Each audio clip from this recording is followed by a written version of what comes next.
Hello, welcome back, Ryan and Cars. I'm actually going to pull this up. This is about the Uconnect updates. I woke up this morning, got in my car, and I had this on my home screen. What I had there were gauges. So there was turbo and torque, and then there was like engine temperature, battery, and something else. I can't remember now. But the thing is that I like the gauges because the gauges told you something about the car, because there are no gauges in this car. I'll do this here. The only gauges that are in this car that you can see: fuel, engine temperature, right? So having those gauges was really helpful, and to be honest with you, they were more useful than the other widget. I'll grab the camera again, actually, because I'm going to show you that the widgets that are on for the screen are useless. There's now playing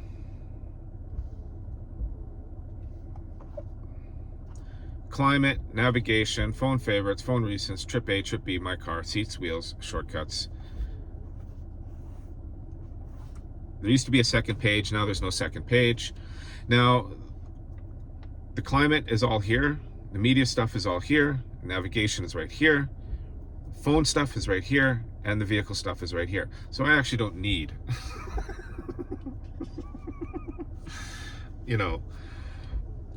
for me to hit for me to put navigation in a widget doesn't make any sense, because I can just hit it here and I get the navigation. Comfort, I get everything. I get the seats, I get the climate controls, passenger gets their seat and their side and everything like that. Putting it in a widget, we'll do climate on this side, and then let's do seats and wheel on that side. Like, what's the point? It's better layout like this,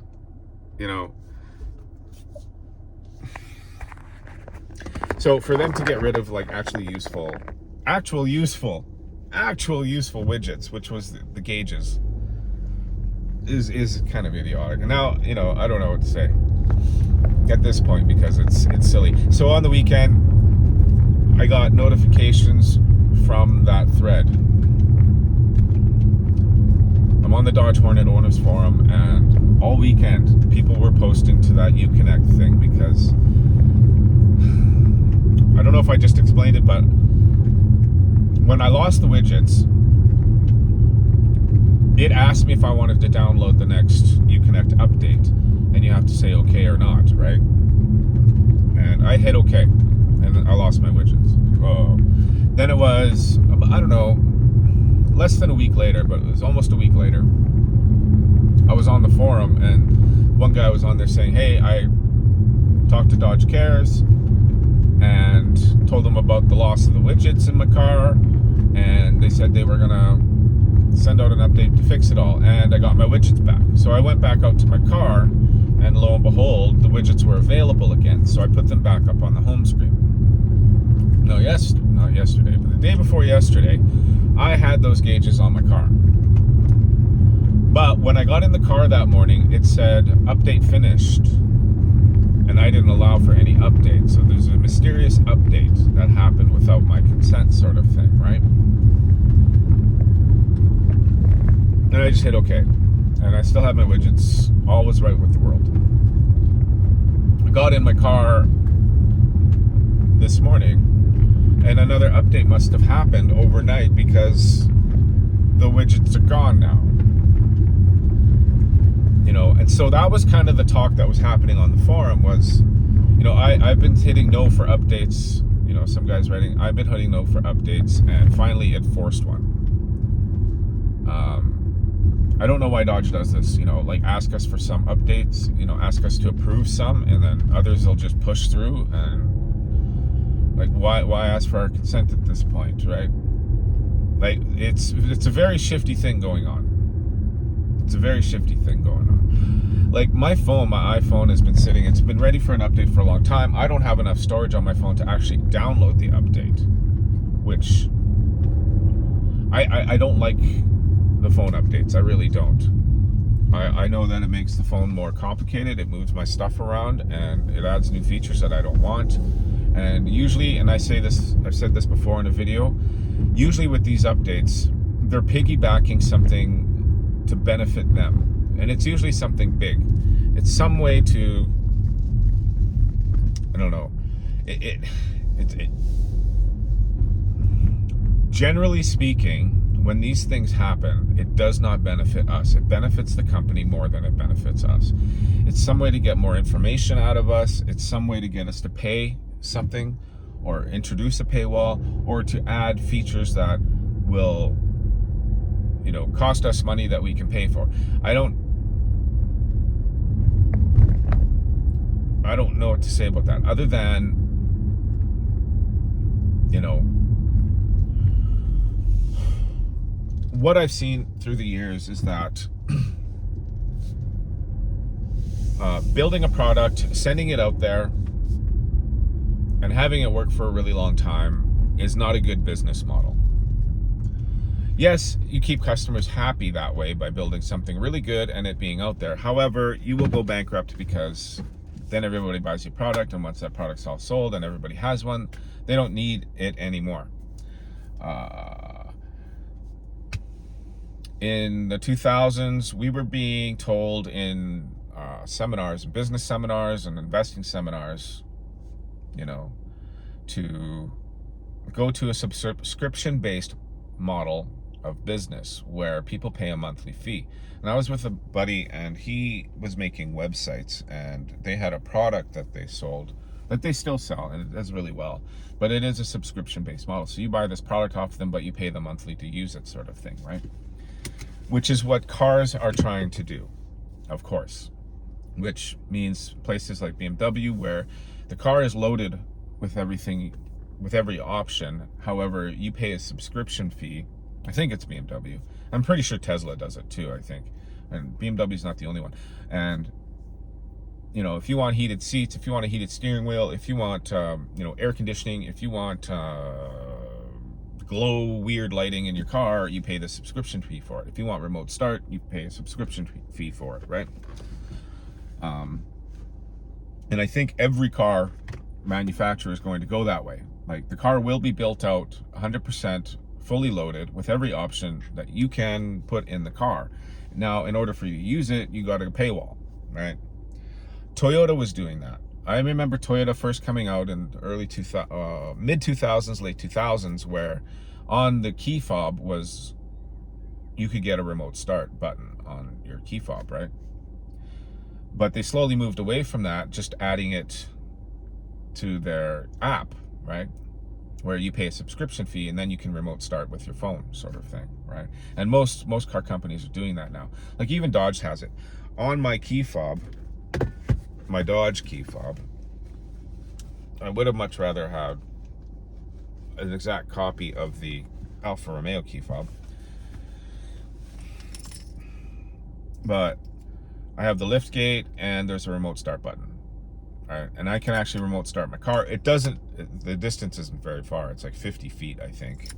I remember, you know, getting a remote starter for all my minivans. I live in Canada. It's an absolute must to have a car starter, a remote start. But that thing would start, I think it was like 1,600 feet.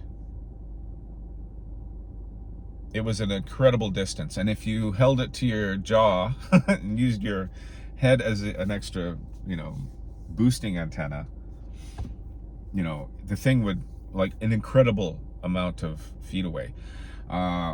With the app, as long as you're around Wi-Fi, your car will start, right?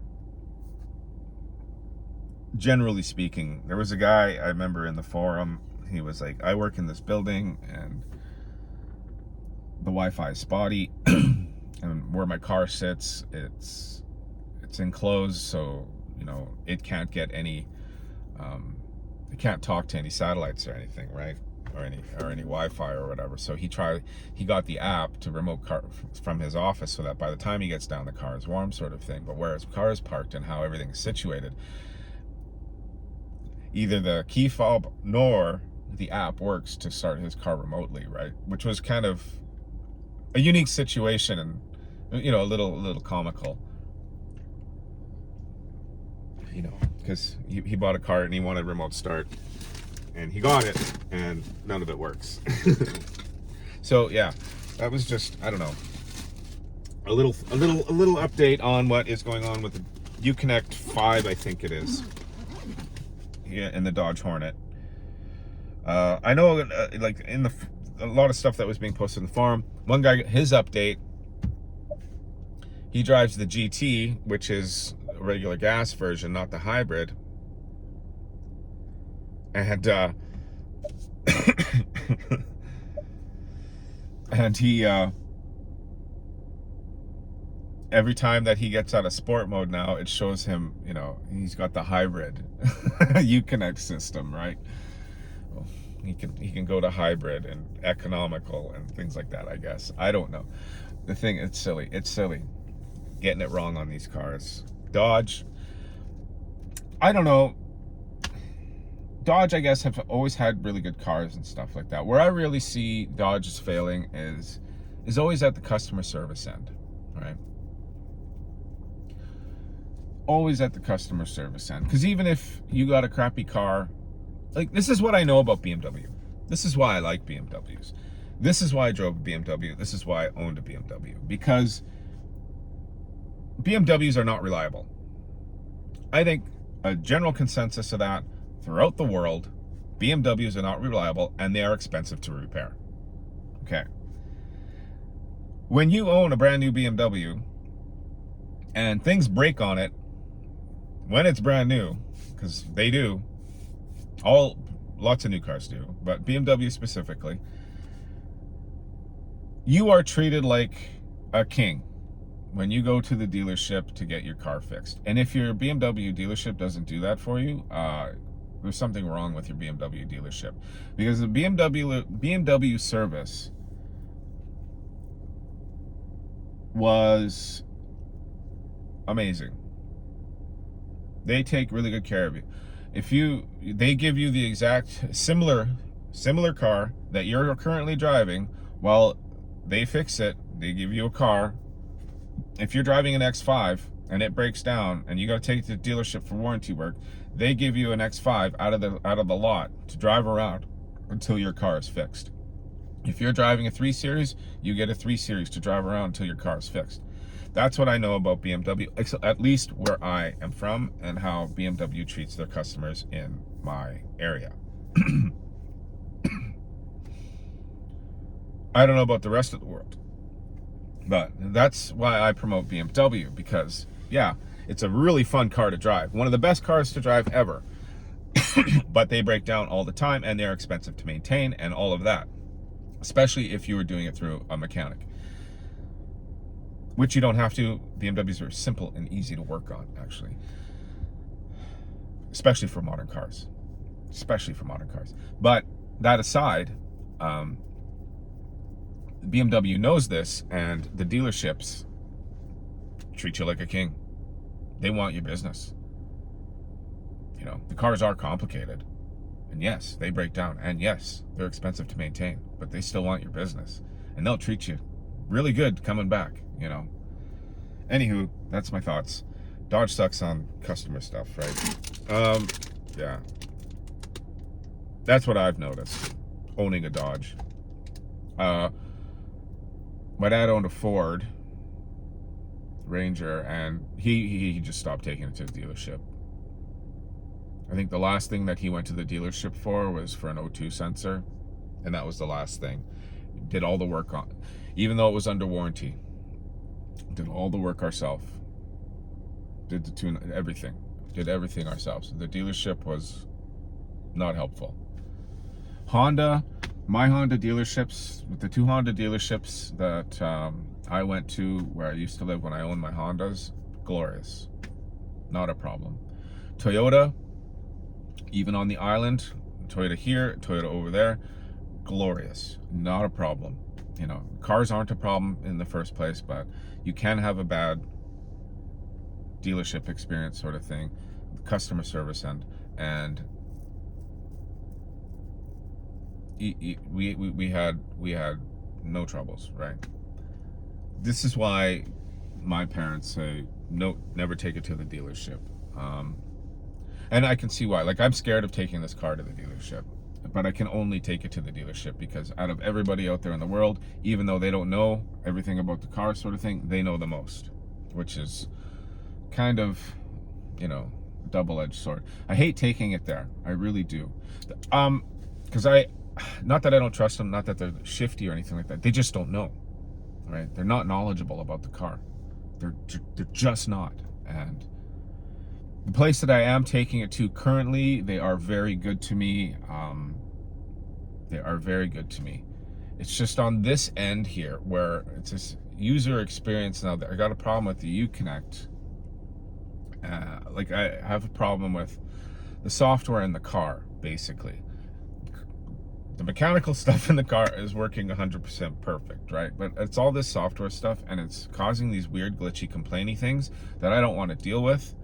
But Dodge is in my face about it, going, get these things fixed, get these things fixed. And I go and I take it, get it fit, you know, I take it in, and it, you know, they're not the updates are not available, or it's done, but not all of it is done. And you know, they don't know everything about the software, and it's just weird. It's just weird. It's just weird. And especially when I am on the forum and I hear stories about how others are being treated by, you know, there's people walking away from these cars. The cars are a problem because, you know, the first run and all of that, and they're still working out the glitches. But even if that's the case, your customer service end of it should be top notch in order to keep these people around. But people are leaving the cars. They're walking away from the cars because the customer experience is a disaster. You know, it is a disaster. You know, something as simple as this Uconnect thing, and I'm like, oh, whatever. You know what? Like, at this point, cut the screen off. Get it out of the car. I don't want it. It's a problem now. I don't want it. I don't want it. I really don't want it. I do not want it. I do not want it in my car. I do not want Dodge Cares in my life through that screen. If this car works without that screen, you know, just turn it off. There is a button for me to turn it off, actually. There we go. Uconnect off. Done.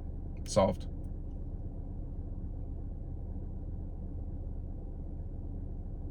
Like and subscribe. I'll see you in the next one.